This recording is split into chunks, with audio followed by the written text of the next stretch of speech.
자, 오늘 여호수아의 그 마지막 순간을 보게 되는데, 그러면서 그의 여호수아의 그 인생의 그 마지막 여정을 우리가 돌아보게 되는데, 자, 애굽에서 노예로 태어났습니다.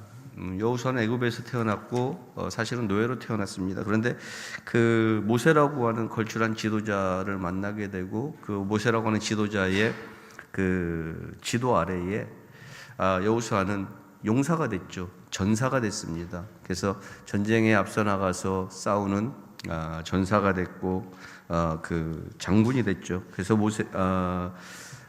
여호수아는 모세의 가르침을 따라서 살았습니다. 그리고 모세의 가르침을 따라서 또 아말렉과의 전쟁할 때에 앞서 싸우죠. 모세는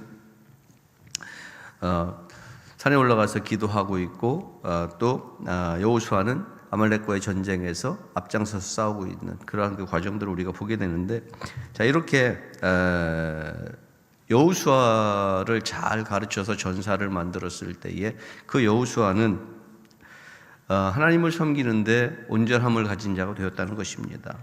자, 그래서 아말렉을 물리치는 그 전쟁을 할 때에 하나님께서 그 전쟁에 대해서 이렇게 이야기합니다. 그것을 책에 기록하고 기념하라, 이렇게 말씀하시죠. 여호수아의 승리를 기념하고 기록하라. 출애굽기 17장 14절의 말씀에 보면 그렇게 말씀합니다. 출애굽기 17장 14절 말씀인가요? 맞나요? 제가 잘못 적어드렸나요?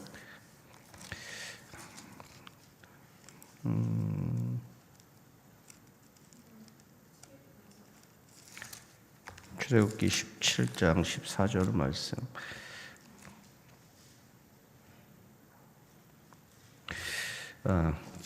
출애굽기 17장 14절 말씀이 뭐라고 기록되어 있냐면 그렇게 기록되어 있습니다. 여호와께서 모세에게 이르시되 이것을 책에 기록하여 기념하게 하고 여호수아의 귀에 외워 들리라. 내가 이 아말렉을 없이 하여 천하에서 기억도 못하게 하리라. 이렇게 기록이 되어져 있습니다.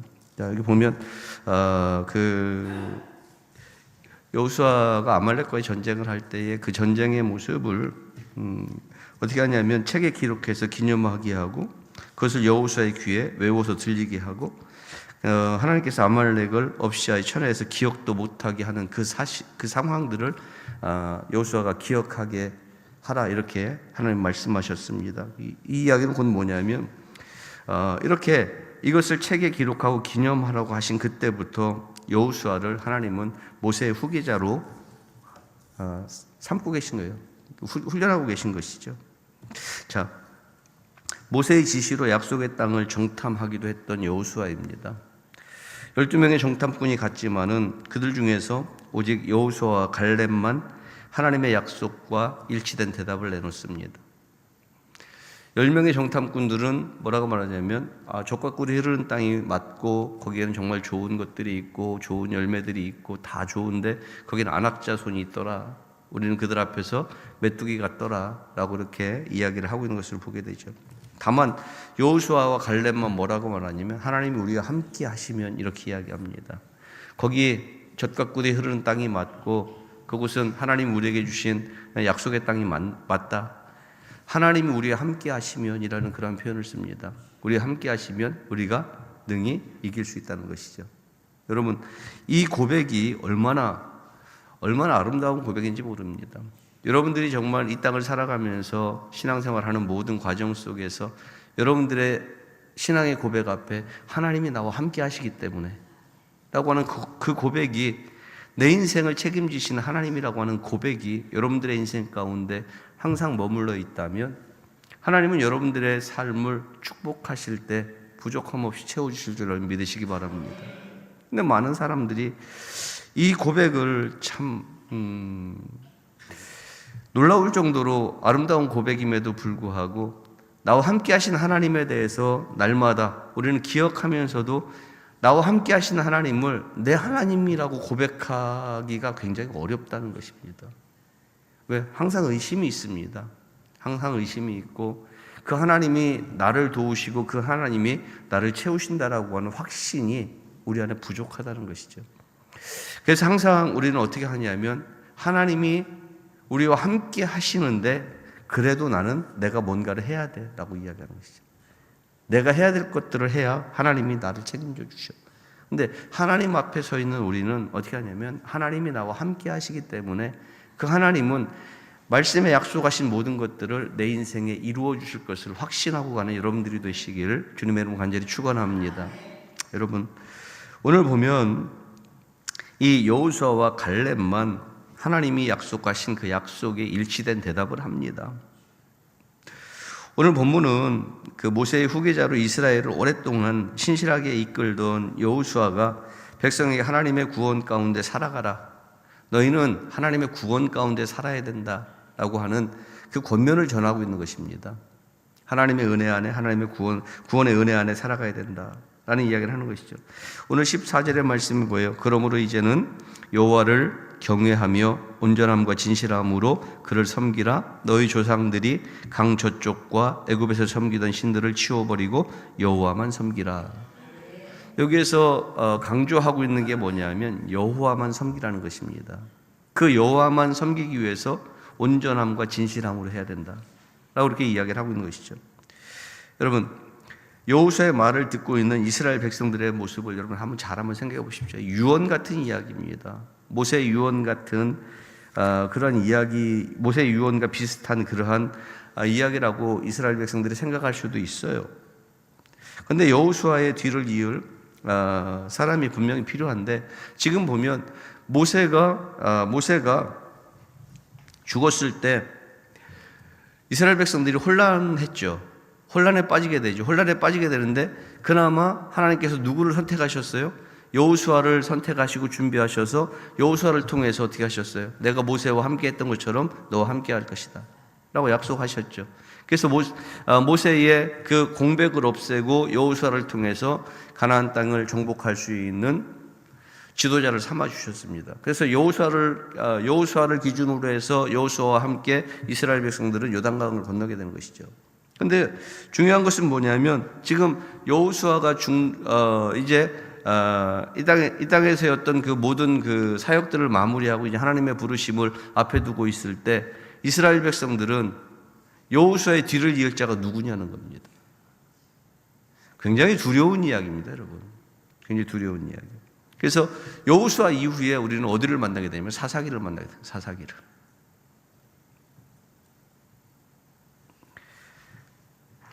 그들을 하나님께로 인도하고, 모세 이후에는 여호수아가 그들을 하나님께로 인도했고 하나님과의 중재자 역할을 해줬었는데, 여호수아가 죽고 난 이후에 이스라엘 백성들을 이끌고 이스라엘 백성들의 중재자가 되어줄 사람이 있느냐? 없다는 것이죠. 두려운 것이죠. 사사기에 보면 뭐라고 말합니까? 그들의 소견에 뭐한 대로? 옳은 대로 행했다. 지도자가 없는 자들의 모습인 거예요. 지도자가 없는 자들. 그러니까 이 지도자가 없다는 사실 때문에 그들은 두렵지만은 또 이 지도자가 없기 때문에 오는 그 두려움을 본인들 스스로 뭐 하려고 했느냐면 그것을 인정하고 싶지 않았던 것입니다. 우리에게 지도자가 없다는 사실을 인정하고 싶지 않았기 때문에 그들은 어떻게 했냐? 그 문제를 우리가 직시하려고 하지 않았다는 것입니다. 이스라엘 백성들이. 그래서 결국은 자기의 소견에 옳은 대로 살아가는 자들이 되고 말았다는 것이죠. 여러분, 오늘 우리가 기억해야 될 것은 뭐냐면 그겁니다. 우리가 하나님의 말씀을 붙잡고 살아가는 주의 백성들인데 인생의 문제를 만났을 때 그 인생의 문제 앞에서 문제를 피해가려고 하지 말라는 것입니다. 하나님께서 우리에게 주시는 은혜가 있고 하나님의 능력을 우리가 붙잡고 있다면, 하나님께서 나와 함께 하심을 믿는다면 문제에 부딪힐 수 있는 능력이 여러분들에게 있기를 주의 이름으로 간절히 축원합니다. 모세 때에 그들의 두려움이 여호수아로 해소됐던 것처럼 여호수아 이후에 그들이 직면해야 될 것들을, 지도자를 세우고 하나님 앞에 기도하고 하나님 앞에 엎드렸어야 되는 그들의 모습은 전혀 다 사라져 버렸고, 그들은 뭐 했냐면 그 두려움을 피해가려고 했다는 것이죠. 직면하고 싶은 마음이 없어요. 직시하고 싶은 마음이 없었던 것입니다. 오늘 저와 여러분들이 오늘 여호수아를 보면서 한 가지 분명히 기억해야 될 것은 인생의 문제를 만날 때에 피하려고 하지 말라는 것입니다. 여러분들이 말씀을 붙잡고 있는 자들이라면, 하나님, 낮에 말씀드렸잖아요. 하나님의 말씀은 어떤 거를 여러분들에게 주어도 뭐 하다고요? 여러분들의 인생에 딱 맞는 말씀이에요. 어떤 말씀을 붙잡아도 여러분들의 인생은 그 말씀에 붙들려 가게 되어져 있다는 것입니다. 그러니까 여러분 어떻게 해야 돼요? 우리는 하나님의 말씀 앞에 우리 자신을 맡겨야 되는 줄 믿으시기 바랍니다. 그러니까 인생의 문제를 만났을 때 그 문제 때문에 우리가 고민하고 그 문제를 피해 가려고 하고 이걸 우리가 어떻게 해야 되지? 이런 것들을 다 떠나서 우리는 어떻게 해야 되느냐? 그 문제 앞에 바르게 서서 하나님의 말씀을 붙잡고 기도하는 자들. 그래서 하나님께서 그 문제를 풀어가시는 것을 우리의 눈으로 목도하는 자들이 되시길 주님의 이름으로 간절히 축원합니다.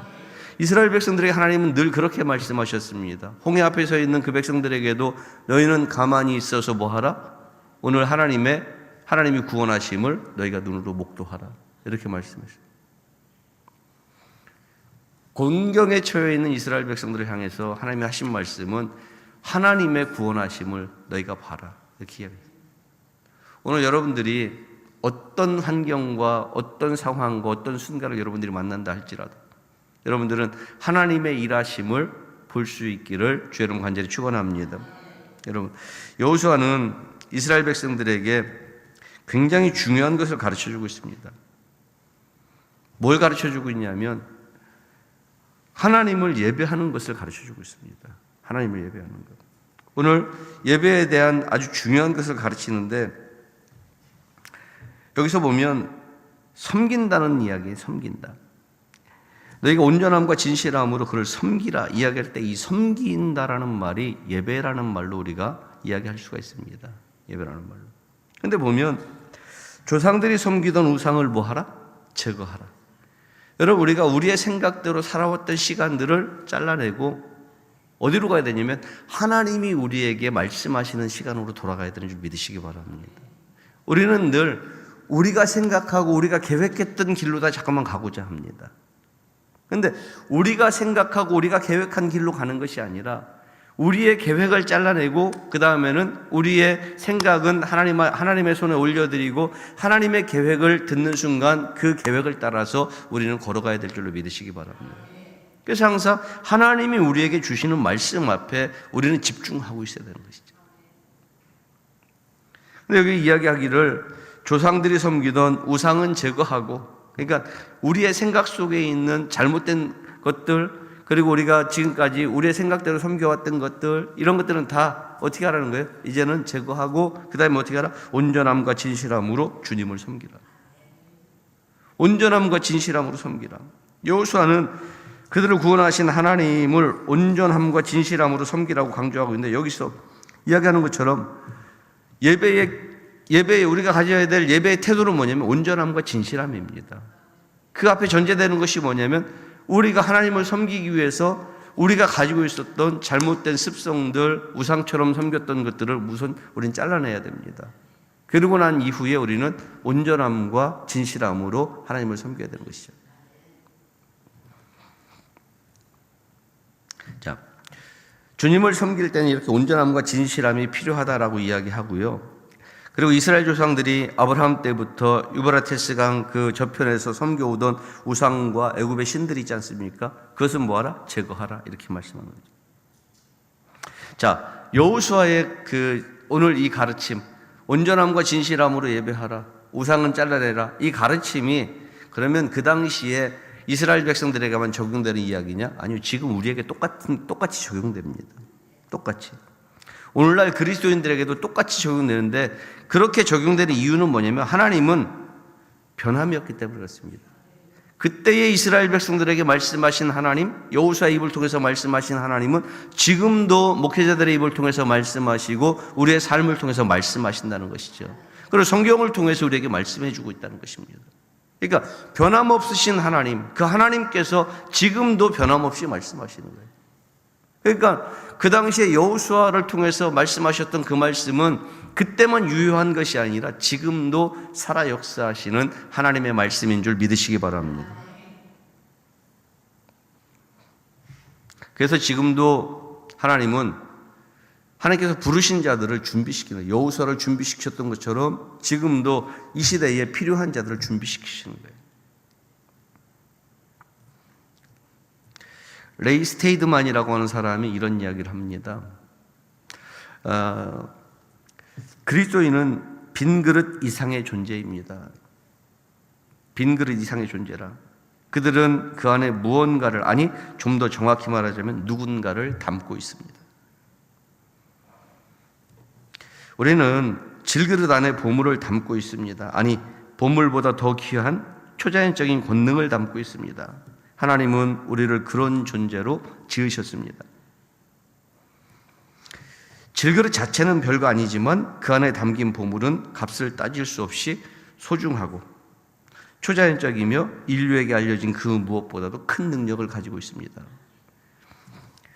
레이 스테이드만이라고 하는 사람은 이렇게, 우리는 질그릇 같은 존재이지만 우리 안에 담고 있는 그 능력은, 우리 안에 담고 있는 그분은 초자연적인 능력을 가진 분이다 라고 이렇게 이야기를 하고 있습니다.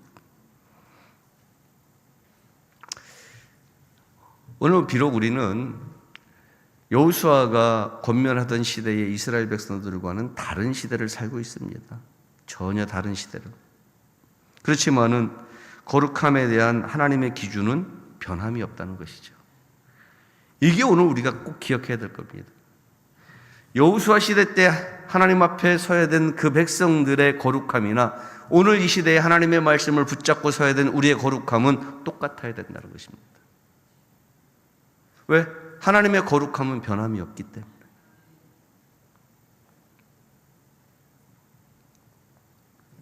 우리가 하나님을 경외한다는 것은 뭘 의미하냐면 두렵고 떨리는 마음으로 하나님 앞에 서는 걸 이야기하는 것입니다.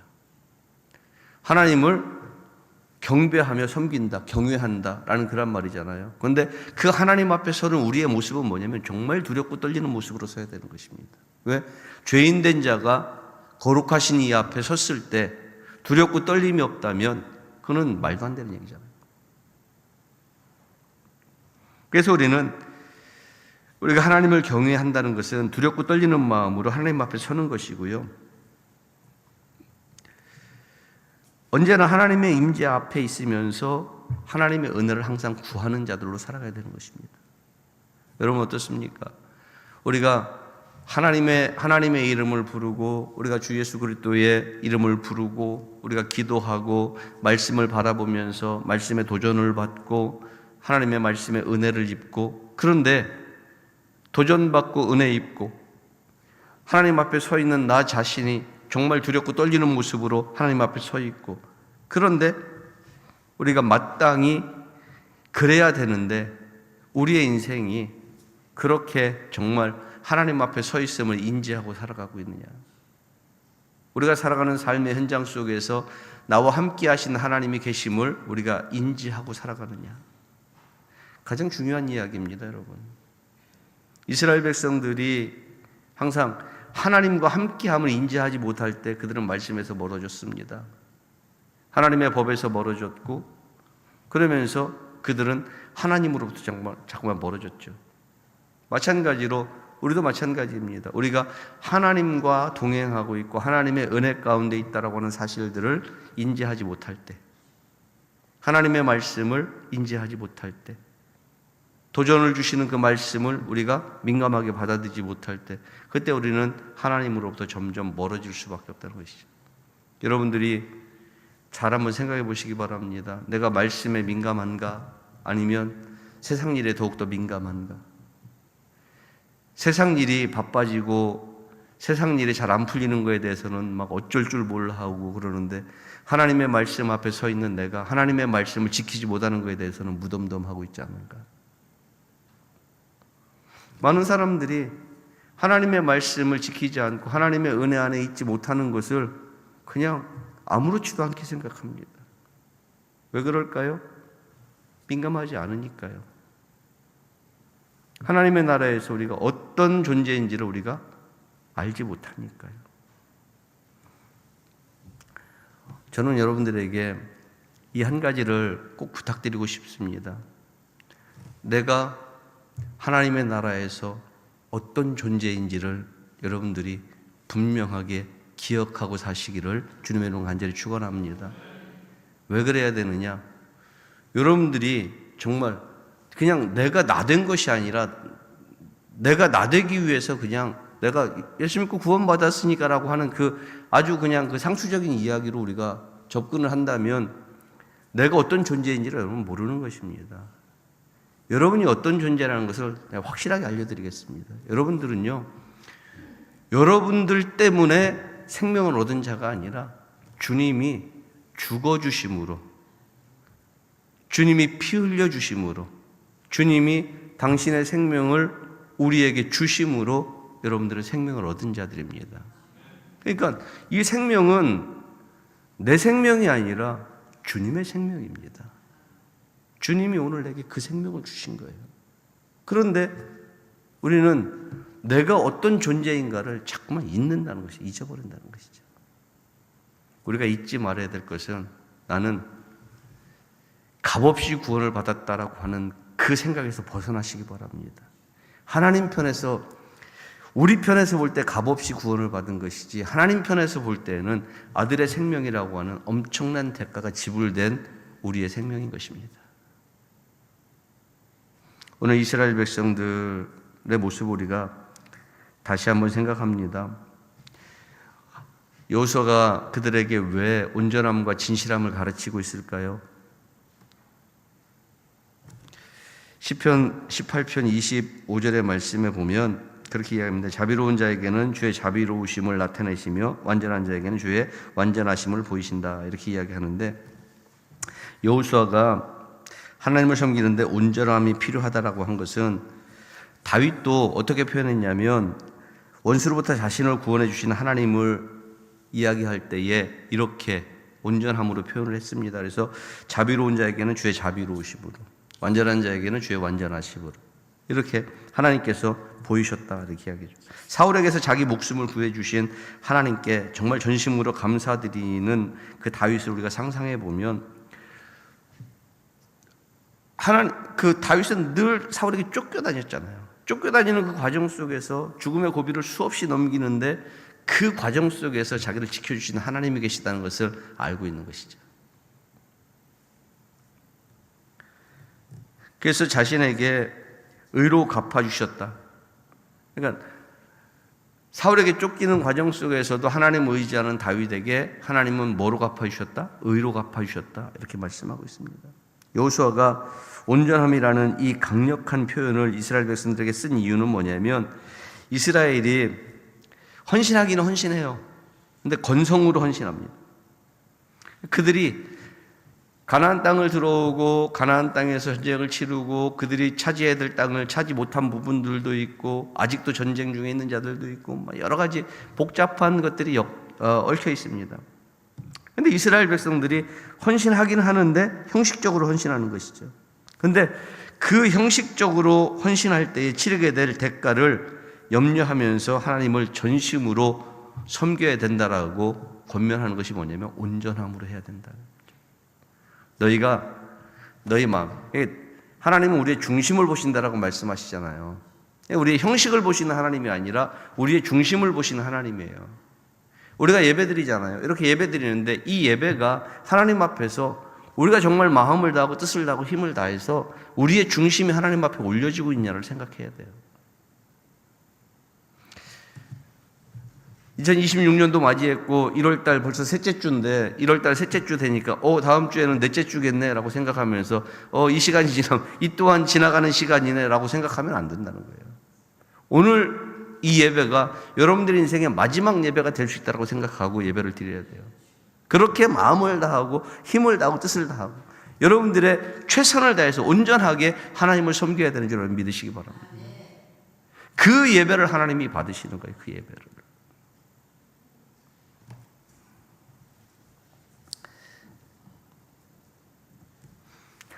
옛날에 그 무사들의 그 싸움을 보면, 무사들의 싸움을 보잖아요.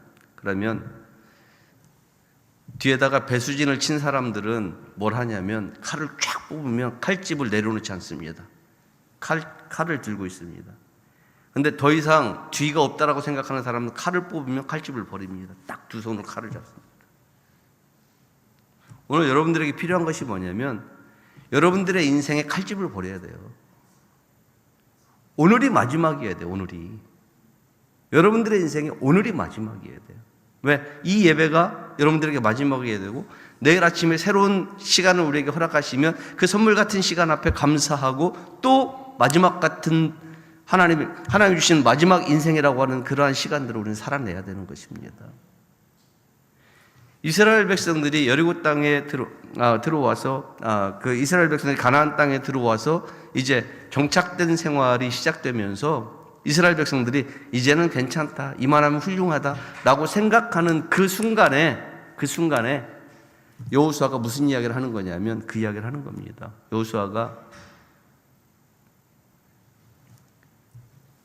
오늘이 마지막인 것처럼 온전하게 하나님을 섬겨야 된다라고 그렇게 이야기하는 것입니다. 여러분, 여호수아가 또 진실함으로 하나님을 섬기라 이렇게 이야기하잖아요. 진실함이라고 하는 것은 거칠애라는 말과 반대되는 말이랬잖아요. 그러니까 형식적으로 하나님을 섬기면 안 된다라고 그렇게 이야기하는 것입니다.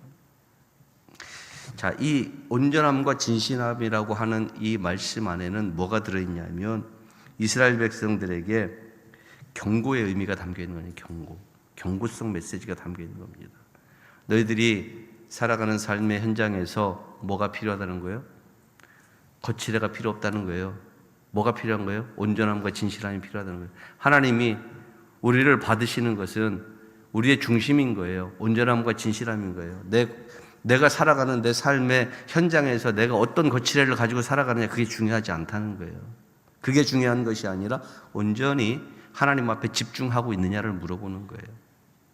이게 오늘 여호수아가 이스라엘 백성들에게 주는 경고이자 권면입니다. 여러분, 예배의 태도라고 하는 것은 온전함과 진실함입니다. 우리가 어떤 예배를 드리든 그 예배는 누가 받으시는 예배냐? 하나님이 받으시는 예배입니다. 오늘 이 시간 드려지는 예배는 하나님이 받으시는 예배고요. 내일 여러분들이 내일은 안 드리네요. 모레 새벽에 여러분들이 몇 명 안 모였지만은 여러분들이 새벽에 드려지는 예배 또한 하나님이 받으시는 예배입니다. 수요일날 드려지는 예배, 하나님이 받으시는 예배입니다. 그러니까 우리가 드리는 예배는 정말 우리의 뒤가 없는, 이것이 내게 하나님 앞에 내가 드리는 마지막 예배라고 하는 그러한 마음으로 온전함과 진실함으로 드려야 되는 줄 믿으시기 바랍니다. 이 온전함, 이 진실함, 이게 예배의 확고한 태도입니다. 우리가 지켜야 돼요. 오늘 여호수아가 이스라엘 백성들에게 강조하고 또 경고하고 권면하는 그러한 말씀입니다. 여러분, 이 온전함과 진실함은 예배자의 바른 태도라는 것을 여러분이 기억하시면서 우리가 드리는 모든 예배가 가식과 형식이 아니라 온전함과 진실함으로 하나님을 경외하는 예배가 될 수 있기를 주님의 이름으로 간절히 축원합니다. 기도하겠습니다. 거룩하신 우리 아버지, 은혜를 감사합니다. 온전함과 진실함으로 예배하는 자들 되게 하옵소서. 우리의 거칠애가 아니라, 우리의 가식이나 우리의 형식이 아니라 온전함을 통하여 하나님 앞에 영광 돌리고 진실함을 통하여 하나님 앞에 영광 돌리고 우리의 드려지는 예배가 하루하루 드려지는 그 예배가 아버지 하나님 앞에서 마지막 예배임을 아버지 저희들이 기억하며 살아가게 하나님 인도하여 주시옵소서. 감사를 드립니다. 예수님 이름으로 기도하옵나이다. 아멘.